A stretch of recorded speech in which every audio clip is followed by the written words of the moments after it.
Okay भाई साहब, तो ठंड के मौसम में जब आप अपने गर्म कंबल को खोल के, अरे ये क्या था, ऐसा लग रहा था कि आदमी अपने रूम में टहल रहा है, रास्ता में नहीं।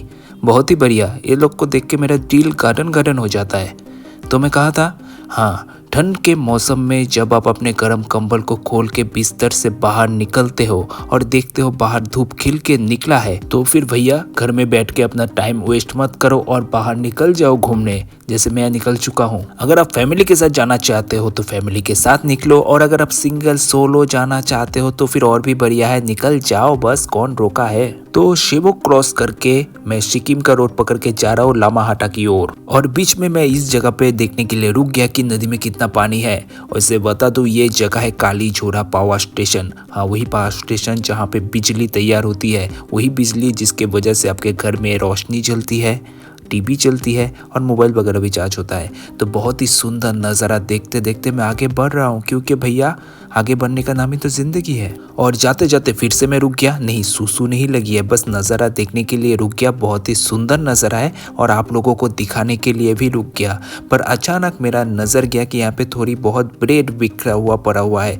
मुझे लगा कि फ्री में खाने के लिए कोई छोड़ दिया है, पर बाद में याद आया हमारे लिए नहीं, बस बंदर लोग जो हमारे पूर्वज है उन लोगों के खाने के लिए। और जाते जाते मैं जल्दी ही उस जगह पे पहुंच गया जहां पे पिछले साल तीस्ता नदी ने बहुत ही ज़्यादा तबाही मचाई थी, बहुत ज़्यादा बाढ़ लेके आई थी और रास्ता वस्ता एकदम रोड सब कुछ डिस्ट्रॉय कर दिया था।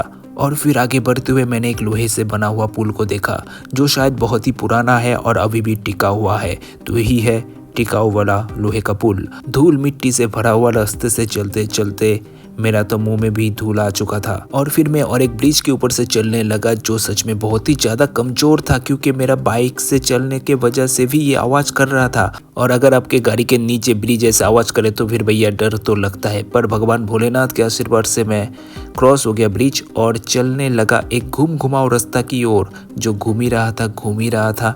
पता नहीं इतना क्यों घुमावदार था। सच में ये रास्ता देख के तो मुझे महाभारत की चक्रव्यूह का याद आ गया, जो घूम ही रहा था, ये भी घूम ही रहा है। सच में रास्ता है या फिर चक्की, पता नहीं चल रहा था। बस व्हाइट गाड़ी के पीछे पीछे मैं चलने लगा और आखिरकार घुमावदार रास्ता खत्म हुआ एक तरफ से और फिर वापस दूसरे तरफ से शुरू हो गया। एक बार दाएं एक बार बाएं, सच में मज़ा आ रहा था। और फिर मैं आ चुका था सुनसान सड़क में, जहाँ पे चारों तरफ सुनसान जंगल था।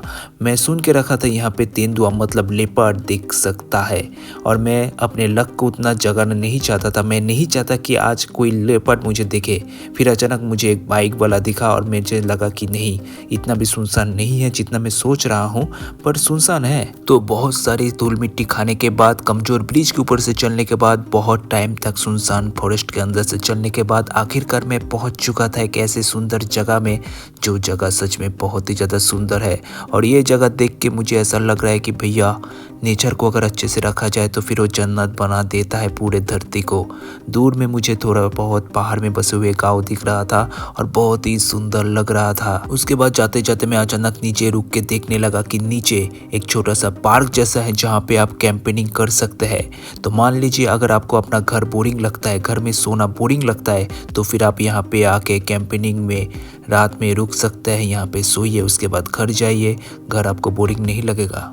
तो बहुत टाइम तक बाइक चलाने के बाद आखिरकार मैं लगभग पहुंच चुका था लामाहाटा। वैसे ये जगह भी बहुत ही ज़्यादा सुंदर है, पर बहुत ठंड लग रहा था, क्योंकि हीरो समझ के मैं खुद को जैकेट नहीं पहना था। और जैकेट नहीं पहनने का मज़ा मुझे अभी पता चल रहा है कि कितना ठंड है यहाँ पे। पर ठंड जितना भी लगे, जितना भी धूल मिट्टी खाओ, आखिरकार मंजिल तक जब पहुँच जाते हैं तब उससे बड़ी खुशी और नहीं मिलती है। तो मैं पहुँच चुका था लामाहाटा और आगे मैं जाऊँगा लामाहाटा इको पार्क। वैसे पार्क का दर्शन तो मैं नेक्स्ट वीडियो में आप लोगों को करवाऊँगा, क्योंकि एक वीडियो में सब कुछ दिखा नहीं सकता हूँ। तो मिलते हैं नेक्स्ट वीडियो में, बाय बाय।